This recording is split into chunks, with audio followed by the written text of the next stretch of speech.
वृंदावन बिहारी लाल की जय।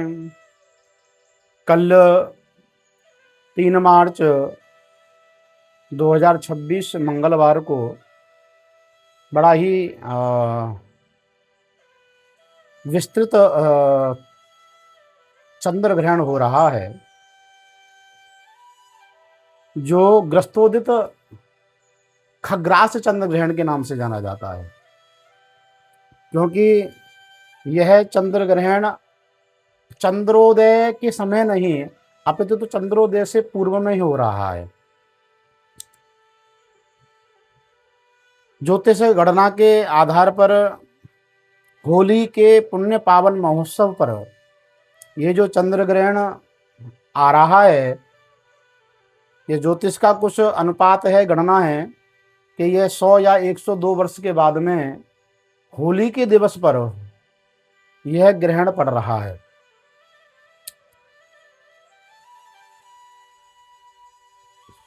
चंद्र ग्रहण का जो समय है, प्रारंभिक समय, वह 3:20 दोपहर से प्रारंभ होगा और उसका मोक्ष 6:47 पर होगा। 3 घंटे से ऊपर का समय इस चंद्र ग्रहण का है और शास्त्र के मत से, ज्योतिष शास्त्र के मत से, चंद्र ग्रहण के जो सूतक होते हैं वो 10 घंटे या 9 घंटे पूर्व में मानते हैं और सूर्य ग्रहण के जो सूतक होते हैं वो 12 घंटे में पूर्व में होते हैं।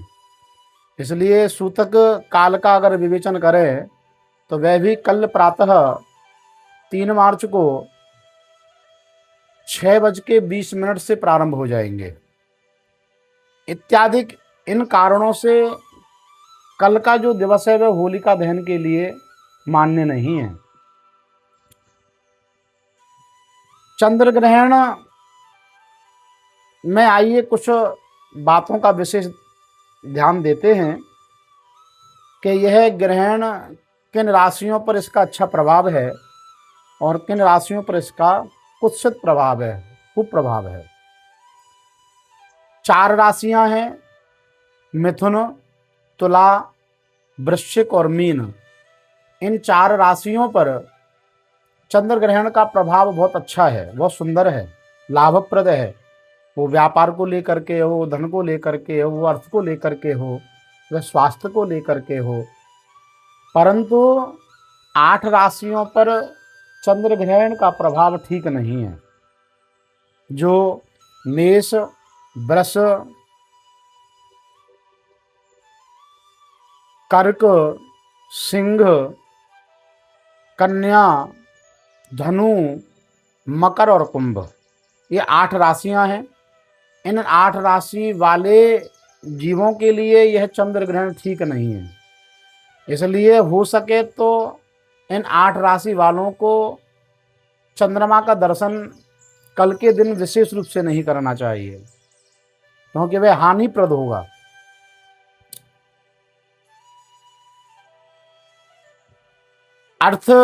आर्थिक स्वरूप को लेकर के, व्यापारिक स्वरूप को लेकर के, धन के निवेश को लेकर के, स्वास्थ्य को लेकर के, व्यर्थ खर्च को लेकर के, इन 8 राशि वाले जीवों के लिए कल का जो चंद्र ग्रहण है वह ठीक नहीं है।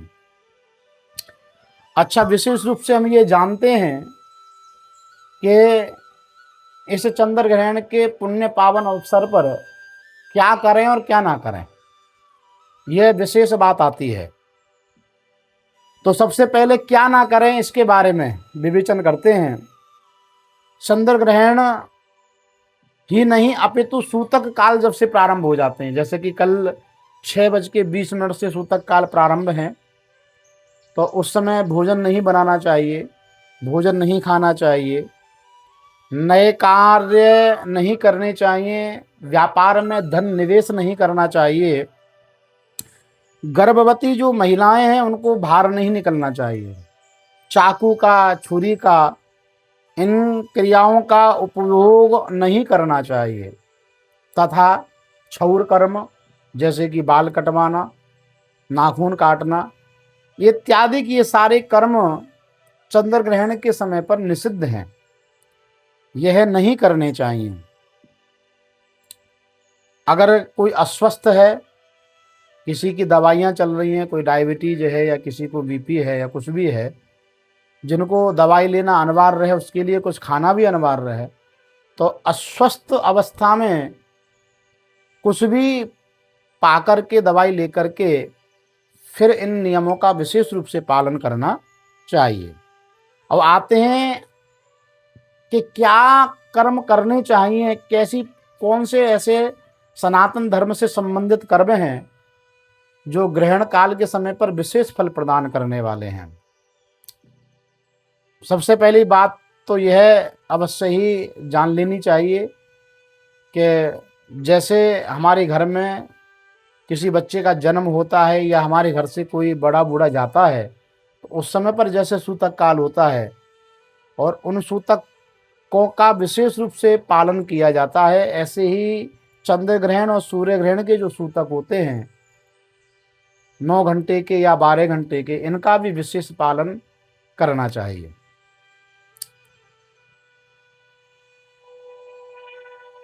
रसोई में जो भी खाने पीने के जो पदार्थ हैं, उनमें कुसा डाव जिसको हम कहते हैं हिंदी में, संस्कृत में उसको कुसा कहते हैं, वह डाव सभी वस्तुओं में डाल देनी चाहिए।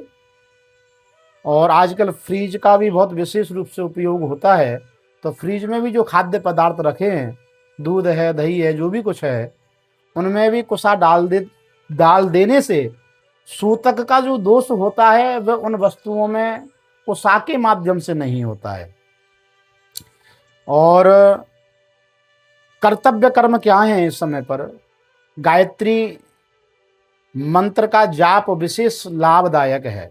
और एक बात और आपको हम बताएं कि जितना आप अनुष्ठान यज्ञ 5 दिन, 7 दिन, 11 दिन, 21 दिन, 31 दिन, 41 दिन, 1 साल, जितना भी आप अनुष्ठान करते हैं, इतने अवधि को लेकर के उस अवधि का पूर्ण फल केवल मात्र 1 दिन के इस ग्रहण काल के समय पर किए हुए अनुष्ठान से प्राप्त हो जाता है। जैसे कि गायत्री का जाप करें तो गायत्री का अनंत पुण्य फल ग्रहण काल के समय पर प्राप्त होता है। ऐसे ही गुरु मंत्र का, ऐसे ही इष्ट मंत्र का, जो भी आप गीता शास्त्र, भागवत गीता, रामायण जो भी आप पढ़ना चाहते हैं, पाठ करना चाहते हैं, वह भी अक्षय फल प्रदान करने वाला है। जप करें, तप करें, दान करें इत्यादि ये कर्म विशेष लाभप्रद हैं। ग्रस्यमाने भवे स्नानम ग्रस्ते होमो विधीयते मुच्यमाने भवेद दानम मुक्ते स्नानम विधीयते। ग्रहण के बारे में एक श्लोक आया है, उसमें बताते हैं कि ग्रस्यमाने भवेत स्नानम, जैसे ही ग्रहण प्रारंभ होता है उसी समय पर स्नान आदि कर्म करके और जप तप यज्ञ अनुष्ठान में संलग्न हो जाए। जो भी आप करना चाहें, जिसकी भी आप साधना करना चाहें, जिसकी भी आप सिद्धि करना चाहें। और ग्रस्ते होमो विधीयतु, मध्याह्न काल में होम का भी विधान है, यज्ञ का भी विधान है, परंतु मुच्यमाने भवेद दानम, जब मोक्ष हो, उसका समापन हो ग्रहण का, तो उस समय पर दान की बहुत विशेष महिमा बताई गई है। ग्रहण के समापन होते ही स्नान आदि से निवृत्त होकर के नवीन वस्त्र धारण करके और दान का संकल्प करे याचकों के लिए, ब्राह्मणों के लिए, वह अक्षय फल प्रदान करने वाला है जिसकी कोई सीमा नहीं। जैसे कि अनंत गायों का दान करना संभव नहीं, परंतु ग्रहण काल पर किया गया गौग्रास भी वह अनंत गायों के दान करने के पुण्य फल के बराबर प्राप्त होता है। एक शास्त्रीय विवेचन और आता है, सर्वेषामेव वर्णानाम सूतकम राहु दर्शने, सभी वर्णों के लिए, ब्राह्मण हैं, क्षत्रिय हैं, वैश्य हैं या निम्न वर्ण के हैं, स्नात्वा कर्माणि कुर्बीता शतमन्न विवर्जयेत, स्नान आदि से निवृत्त होकर के स्वर्गम गंगाम समम तोयम। यहाँ चंद्र और सूर्य ग्रहण के बारे में बताते हैं कि चंद्र और सूर्य ग्रहण के समय पर जितना भी सृष्टि में, प्रकृति में जितना भी जल है वह सब गंगा जल के समान हो जाता है। जितने भी ब्राह्मण हैं वह सब वेद व्यास जी की तरह हो जाते हैं। और यह पूरी प्रकृति में जितनी भी धरा है, पृथ्वी है, वह सब दान के स्वरूप में हो जाती है। जैसे कि हम संपूर्ण पृथ्वी का दान करने में सक्षम नहीं, परंतु ग्रहण के समय पर केवल यह भाव भी कर लिया जाए कि ये जल नहीं अपितु गंगा जल है, ये ब्राह्मण नहीं अपितु व्यास हैं स्वयं, ये संपूर्ण भूमि परमपिता परमात्मा की जो प्रकृति स्वरूपा है, ये सारी की सारी पृथ्वी का मैं दान करता हूं, तो चंद्र ग्रहण सूर्य ग्रहण के समय पर उस संपूर्ण पृथ्वी के दान का पुण्य फल प्राप्त होता है। निर्णय सिंधु में होलिका दहन के ऊपर कुछ विवेचन किया गया है, निर्णय लिया गया है। 3 मार्च को ग्रहण के कारण यह होलिका दहन 2 मार्च को ही संपादित किया जा रहा है, क्योंकि पूर्णिमा जो तिथि है, यह पूर्णिमा तिथि 3 मार्च को सूर्यास्त से पहले ही समाप्त हो जाएगी, तथा 3 मार्च को ग्रहण भी है। इत्यादिक कारणों को लेकर के 3 मार्च को होलिका दहन ठीक नहीं। इस कारण से होलिका दहन का जो काल है वो 2 मार्च का ही प्रतिपादित किया गया।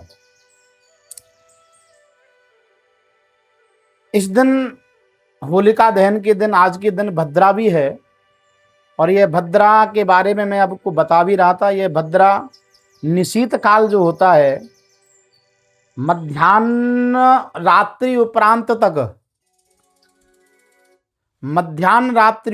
तक अगर भद्रा रहती है, मतलब यह भद्रा 5 बजे तक है, 5 साढ़े 5 बजे तक सुबह, अगर निशीत काल के उपरांत तक, मध्य काल के उपरांत तक भद्रा अगर रहती है, तो कहते हैं कि यह भद्रा होलिका दहन इत्यादि कर्मों के लिए ठीक नहीं है। कुछ ना कुछ अशुभ हमारे जीवन में हो जाता है, परंतु यह भद्रा का जो मुख काल है, प्रदोष जो काल है, वो सूर्यास्त 5:56 से ही प्रारंभ हो जाएगा और 6:36 तक विशेष रूप से रहेगा। वैसे तो भद्रा 5 बजे तक, सुबह 5 बजे तक है, परंतु इसका मुख काल ज़्यादा दोष युक्त होता है। तो 6:36 तक इसका मुख काल जो है, प्रदोष काल जो है भद्रा का, वो समाप्त हो जाएगा। इसके उपरांत 6:36 से लेकर के 9 बजे तक होलिका दहन मान्य है, होलिका दहन होना चाहिए, जो ज्योतिष शास्त्र के आधार पर, निर्णय सिंधु के आधार पर और शास्त्र पुराणों के आधार पर मान्य है। और इत्यादि कारणों को लेकर के ही जो रंग की होली है वह भी 4 तारीख को ही संपादित की जाएगी। बोलो श्री वृंदावन।